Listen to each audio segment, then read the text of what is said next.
우리 부부는 문제가 없는데 아이는 왜 이렇게 불안이 높을까요? 아이에게서만 문제가 발견되는 경우는 극히 드뭅니다. 너 그때 영어 100점 맞았잖아. 이번에도 할 수 있어. 아이의 자존감을 높여주기 위해서 긍정적인 메시지를 준 것 같지만 아이들 입장에서는 나 그만큼 이제 할 자신이 없는데 더 불안을 느낄 때도 있거든요. 그래서 아이들이 성인이 될 때까지는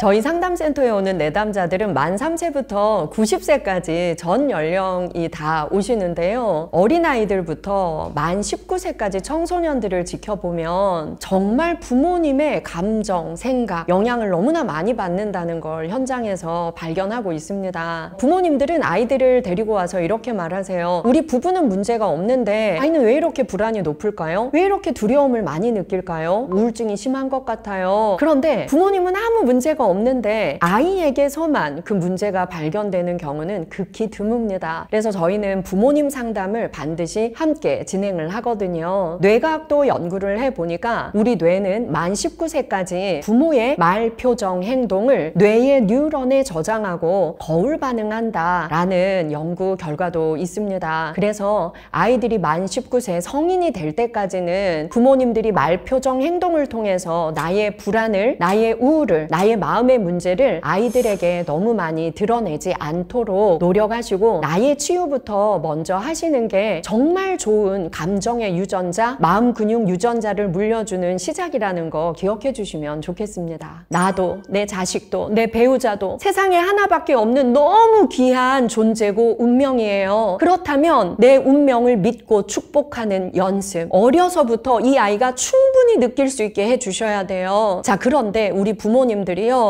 너 낳고 나서 엄마 우울증 심해졌어, 너 키우는 거 너무 힘들어, 이 말들 되게 잘하더라고요. 오빠는 키우기 쉬웠는데 너는 키우기가 너무 힘들어, 감당이 안 돼, 이런 말들을 애한테 직접 해요. 그리고 애가 엄마 이제부터 잘해볼게, 이제 잘할게, 그 말 좀 그만해 이러면 너 지난주에도 안 한다 그러고 또 그랬잖아, 너 맨날 약속 어기잖아, 이런 말들. 여러분, 이런 말 절대로 하면 안 돼요. 그 말을 들을 때 아이들은요, 자기 운명을 믿지 못해요. 내가 잘못 태어났구나, 내가 태어나서 엄마가 힘들구나, 엄마가 나 때문에 불행하구나. 자, 여러분, 엄마도 날 못 믿어요. 그럼 세상 누가 나를 믿을 수 있을까라는 불안이 생겨요. 자, 이런 말을 하는 건요, 정말 새싹이 막 파릇파릇 올라오는 화분에 100도씩 끓는 물을 붓는 겁니다. 다 죽을 거예요. 저는요, 지금 박사학위도 있고요, 대학에서 석박사 학생들 가르치고요, 책도 10권 넘게 썼고요, 1년에 강의를 한 400회 하는 것 같아요. 저희 3남매 중에 제가 가방끈 제일 길대요. 근데 여러분, 제가 고등학교 떨어져서 재수했어요. 저는 느리지만 진짜 끈기 있는 아이, 그리고 늦게 공부에 정말 재미를 느끼고 미친 듯이 공부해서 성과를 낸 아이. 그런데 제가 중학교 때요, 너무나 엄청난 100도씩 끓는 물을 붓는 어른들을 많이 만났어요. 담임선생님이 저한테 난 너 포기했어, 넌 맨날 엎드려 자는 애야, 너 졸업식 날도 오지 마, 막 이런 말을 중3 담임선생님한테 들었어요. 그때마다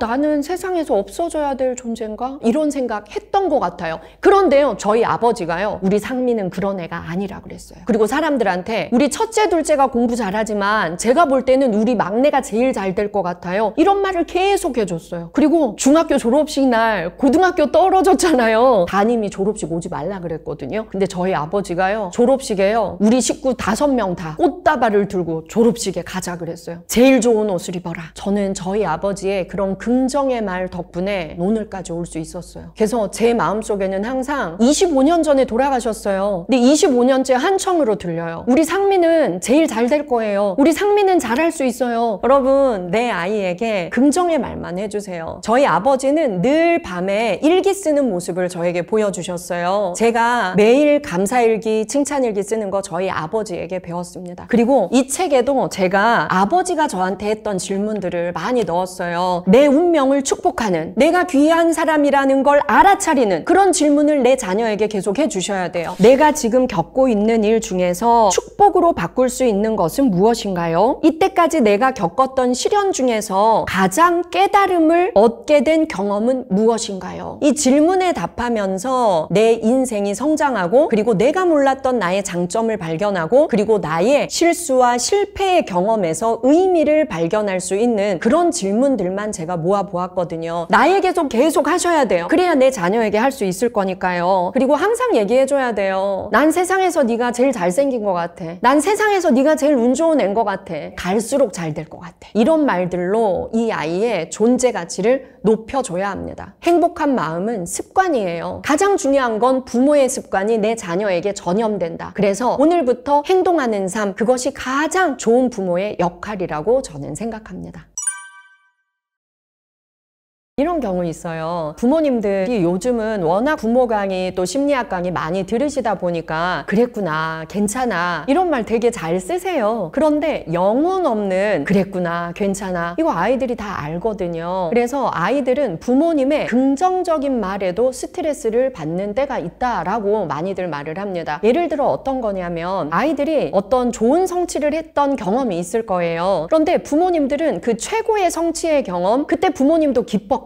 그걸 기준으로 삼아 놓으시고 끊임없이 아이에게 말씀을 하세요. 너 그때 영어 100점 맞았잖아. 너 그때 너네 반에서 1등 했었어. 그런 얘기들을 하면서 이번에도 할 수 있어. 부모님이 볼 땐 아이의 자존감을 높여주기 위해서 정말 긍정적인 메시지를 준 것 같지만 아이들 입장에서는 나 그만큼 이제 할 자신이 없는데 그때 어쩌다가 한번 좋은 성과 냈는데 부모님은 그때의 성과만 기억하고 계속 내가 부족하다고 생각하시는구나. 내가 다시 그 성과를 내야만 부모님을 만족시킬 수 있구나 라고 생각해서 더 불안을 느낄 때도 있거든요. 그래서 아이들이 큰 성취의 경험을 했던 것 그거 자꾸 거론하지 마세요. 그리고 아이들은 내가 정말 부모님을 기쁘게 해드리고 싶고 만족시켜 드리고 싶은 욕구를 모든 자녀들은 가지고 있어요. 그런데 그게 안 될 때 정말 속상해요. 그래서 아이들이 나 못해, 안 해, 기대하지 말라고 이런 말을 할 때 그걸 진짜라고 믿지 마세요. 하고 싶은데 잘 안 돼서 지금 불안해요. 엄마 아빠를 기쁘게 해드리고 싶은데 잘 안 돼서 지금 속상해요. 두려워요. 그래서 일부러 그렇게 자기 방어적인 말을 하고 있을 수도 있습니다. 그래서 정말 중요한 건 존재만으로 나는 너를 사랑한단다. 꼭 좋은 성과를 내지 않아도 돼. 그런데 우리 양심에 어긋나지 않게 도덕적으로 예의 바르게 타인에게 해끼치지 않는 그런 좋은 사람이 되자. 이건 꼭 말씀해 주셔야 돼요. 그러면 학교생활, 직장생활 당연히 잘하거든요. 열심히 잘 하다 보면 성과도 내게 돼 있거든요. 그런데 무조건 성과 위주를 자꾸 강조하시다 보면 자꾸 포기하고 싶고 자꾸 빗나가고 싶은 삐뚤어진 마음이 생길 수 있어요. 그러면 학교 생활에서도 선생님께도 무례하게 친구들에게도 짜증스럽게 이렇게 대하기 시작하면 나는 학교에서도 사랑받지 못하는 애니까 당연히 공부하기 싫어지고 그리고 학교 생활에서의 그런 품행은 직장으로도 이어지는 경우가 많더라고요. 성과에 대한 불안을 부모님들이 좀 내려놓으시면 좋습니다. 느리게 가도 반드시 가자. 어떤 아이가 상담센터에 왔는데요. 손톱이 없어요. 고름이 흘러요. 너무 물어뜯어서. 이 아이의 불안은 어디서 왔냐면요. 자기 초등학교 때 늘 1등 했대요. 반장했고 전교회장했대요. 중학교 오니까 그게 안 되는 거예요. 그러니까 부모님이 옛날에 했으니까 할 수 있어. 좀 더 노력해보자. 여러분 어때요? 뉘앙스는 너무 친절한데 아이에게는 메시지만 들립니다. 너 과거에 1등 했어. 과거에 잘했어. 다시 할 수 있어. 더 노력해봐. 아이는 이렇게 받아들이는 거죠. 아이의 손톱이 없어졌어요. 그런데 이 부모님은요. 이 아이의 마음을 돌보는 데는 관심이 없으셨어요. 속도를 빨리 내야 되니까 학원 다니던 걸 다 과외로 바꿨고요. 그리고 얘가 손톱을 물어뜯는 원인을 우리가 알고 이 아이의 마음을 치유해 줘야 되는데 여기에 물면 아주 쓰고 나쁜 맛이 나는 연고를 바르고 이 아이가 손톱을 물어뜯지 않는 목표에만 또 관심을 두시는 거죠. 그래서 저희는 부모님 치료를 시작했습니다. 부모님이 불안과 강박이 너무 높더라고요. 우리가 이루지 못한 꿈과 성취 이 아이가 다 이루어 주길 바라면서 이 아이에게 너무 많은 메시지들 성공해야 돼, 성취해야 돼, 더 빨리 해야 돼, 속도에 대한 메시지를 아주 친절하고 부드러운 얼굴로 말해왔을 뿐이더라고요. 나중에 아이가 말했어요. 우리 엄마 아빠의 목소리가 듣기 싫다고. 저 친절한 목소리가 더 소름 끼친다고. 부모님의 심리 상태가 아이의 심리 상태가 됩니다. 그래서 나의 불안, 나의 부정적인 생각, 나의 강박 우리가 느낀다면 그것부터 내려놓는 연습을 하셔야 합니다. 최근에 자존감을 키워주는 학원이 생겼다고 들었어요. 인산인해래요. 근데 저는 사기라고 생각해요. 아이의 자존감은 부모님의 표정과 눈빛이 만들어냅니다. 있는 그대로 소중해. 너는 참 좋은 아이라고 생각해. 이 표정과 눈빛이 아이에게 주는 평온함은 우리가 어떻게 설명할 수가 없어요. 이 아이는 느려도 반드시 갈 수 있는 끈기를 갖게 됩니다. 그래서 긍정 유전자, 즉 좋은 감정을 선택하고 좋은 생각을 선택하는 이런 선택을 하는 능력을 부모님이 먼저 키워야 합니다. 그러면 아이들은 부모님의 말, 표정, 행동을 보고 그대로 유전자로 받아들일 거예요.